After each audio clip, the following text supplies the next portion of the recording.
तर ऐकून न घेण्याची त्यांची वृत्ती असते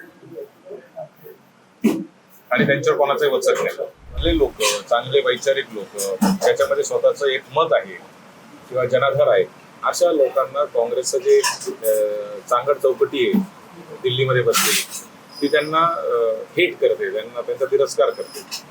तर शशी थरूरांना अमेरिकेचे जे आता शिष्टमंडळ जाणार आहे त्यांचं प्रमुख केलं.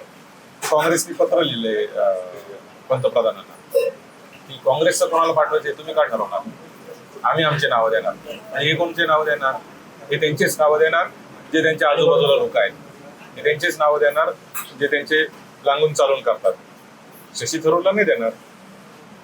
म्हणून चांगले लोक, चांगले वैचारिक लोक, त्याच्यामध्ये स्वतःचं एक मत आहे किंवा जनाधार आहे, अशा लोकांना काँग्रेसचं जे चांगड चौकटी आहे दिल्लीमध्ये बसलेली, ती त्यांना हेट करते, त्यांना त्यांचा तिरस्कार करते. आणि हेच मला असं वाटतं की सगळ्यात चुकीची गोष्ट आहे. याचा फटका सत्यजित तांबेंनाही राज्यात बसला. 100% बसला ना. मी 20 वर्ष काम करून सुद्धा संघटना म्हणून मला काहीच दिलं नाही. बरोबर. युवक काँग्रेस आपण अध्यक्ष जे झालो ते निवडणुकीतून झालो. 3 निवडणुका लढलो. विश्वजित कदमांच्या विरुद्ध 2दा निवडणुका लढलो. 3ऱ्या निवडणुकीत मी अध्यक्ष झालो. हा, मी एक गोष्ट कधीच विसरू शकत नाही की या पक्षाने मला ओळख दिली, कांद्यापासून बांध्यापर्यंत काम करायची संधी दिली, मित्रपरिवार दिला. तो असा मित्रपरिवार आहे का जो आता आयुष्यभर माझ्यासोबत राहणार आहे. काँग्रेसचा विचार कधी संपू शकत नाही मान्य आहे. या देशातून. काँग्रेसची गरज आहे का? तर 100% गरज आहे. पण काँग्रेस पार्टी म्हणून मला भविष्य चिंतेत यासाठी वाटतं कारण त्याच्यात इन्कमिंगच नाही.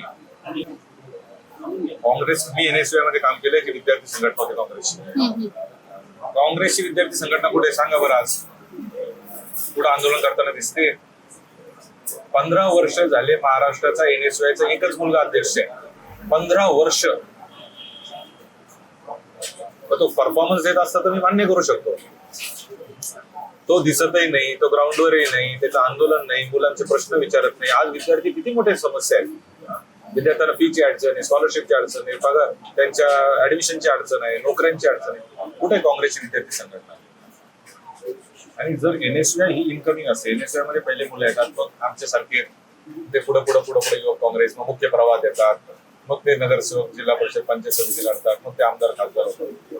इथे पण तसं काहीच नाही. मग चुकतंय कोणाचं? म्हणजे राहुल गांधींचं काही चुकतंय का? काय नेमका प्रॉब्लेम काय आहे? म्हणजे आता आपण सगळा विचार करतो तर सगळं बघितल्यानंतर काय वाटतं?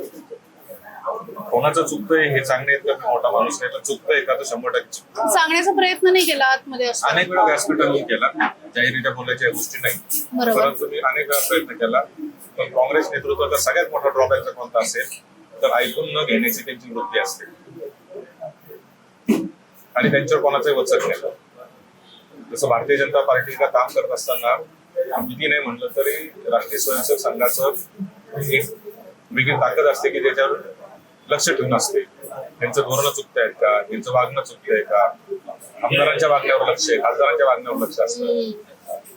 तसं काँग्रेसकडे लक्ष द्यायला कोणीच नाही. सेवादल एकेकाळी होती, ती सेवादल आज पूर्णपणे डिफंक झालेली आहे.